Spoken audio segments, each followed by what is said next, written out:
Aku senang sekali karena aku bisa makan yang lahap dan penuh gizi.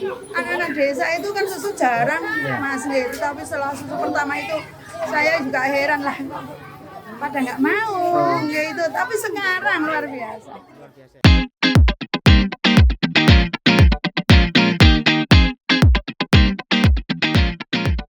Jadi karena porsi yang begitu banyak ya Mas, di tempat kami ada kurang lebih 3.900-an, yang mana proses masaknya juga kami bagi menjadi 2 kloter. Yang kloter pertama untuk kelas kecil ataupun porsi kecil itu untuk anak TK, PAUD sampai dengan SD kelas 3, kemudian yang kloter kedua untuk SD kelas 4 sampai dengan SMP dan MTS, yang mana tantangannya adalah di waktu Mas, kemudian bagaimana kami menjaga makanan itu tetap segar sampai dengan tangan para anak-anak ataupun penerima manfaat. Kemudian tantangan selanjutnya mungkin di pendistribusian, karena medan di tempat kami yang cukup terjal menjadi tantangan tersendiri untuk kami seperti itu.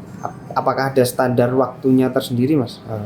Jadi standar yang kami tetapkan adalah maksimal 4 jam dari proses masak sampai dengan dikonsumsi oleh penerima manfaat. 4 jam ya? 4 jam. 4 jam itu mulai masak betul? 4 jam itu dari selesai masak sampai dengan harus dimakan oleh anak-anak seperti itu. Selesai masak sampai makan sampai ya? dengan makan seperti itu.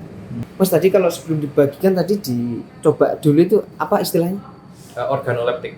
Organoleptik. Betul. Berarti siapa yang mencoba itu Mas? Saya sendiri, kemudian dan ahli gizi serta relawan. Relawan itu pegawai dapur ya? Ya betul. Jadi saya sendiri, kemudian ahli gizi dan 1 relawan itu kami selalu mencoba untuk sebelum makanan itu didistribusikan.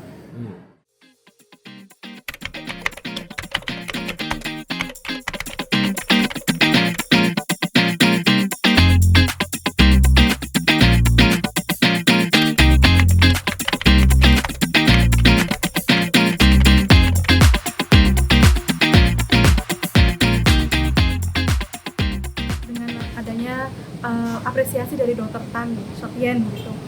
Jadi awalnya itu saya sebagai mitra itu sering konsultasi, tanya menu-menu yang sudah kami buat. Jadi ada yang bilang kok oh berarti ini selalu tanya sama beliau ya? Oh bukan seperti itu, maksudnya adalah ketika kami membuat menu sudah jadi gitu ya, itu kami tanyakan.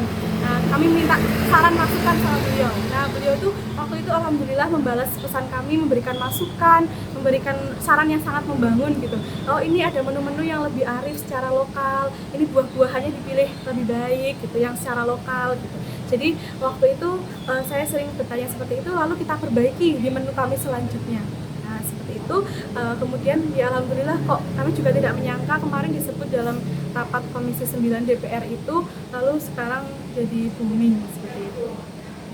Nah konsultasinya ini berarti via Instagram, WA atau? Via Instagram. Saya sebenarnya tidak ada kenal dengan beliau, tapi saya memang sudah lama kagum dan saya mengikuti beliau. Memang saya suka dengan edukasi yang beliau sampaikan melalui Instagram dan lain-lain.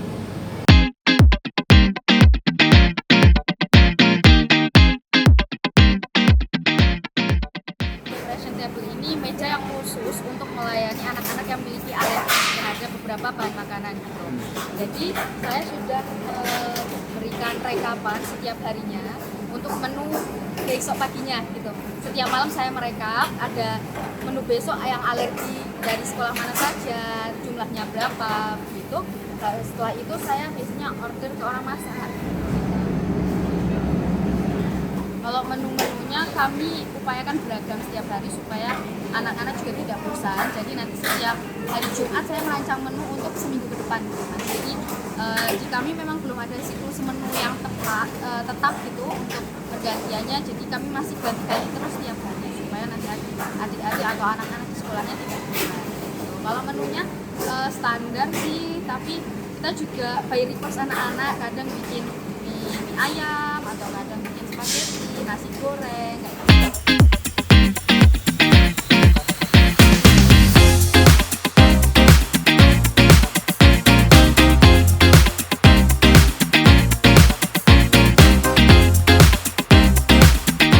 Aku senang sekali karena aku bisa bisa makan yang lahap dan penuh gizi. Dan makanannya itu bermacam-macam, apalagi enak.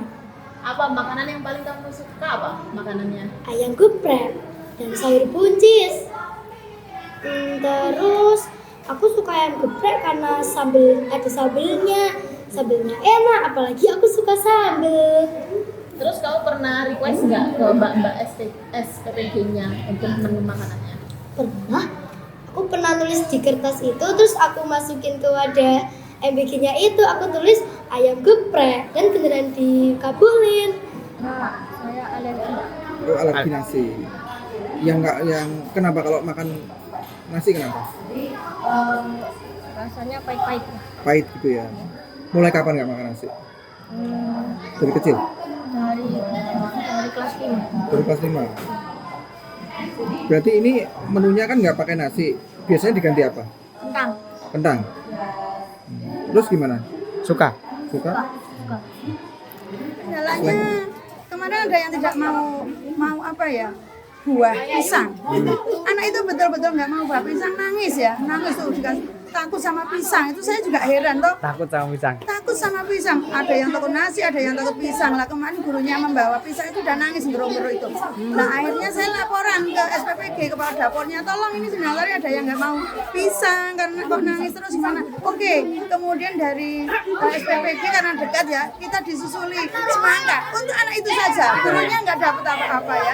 Kalau yang nasi itu ada alergi memang? Atau yang telur tadi alergi ya Bu? Iya nih kalau telur mana lagi, kalau nasi itu kayaknya cuma nggak mau, pokoknya pahit gitu lah. Oh, kalau makan nasi pahit ya? Katanya begitu. Kalau pada siswa ini ada perubahan nggak sih Bu sebelum dan sesudah MBG ini? Oh ya tentunya ada ya. Ya itu anak-anaknya ya sekarang kan semangat juga, enggak semangat juga. Kemudian itu selalu mengharap, dan kalau menurut susu itu terutama yang terlada karena kita orang desa gitu.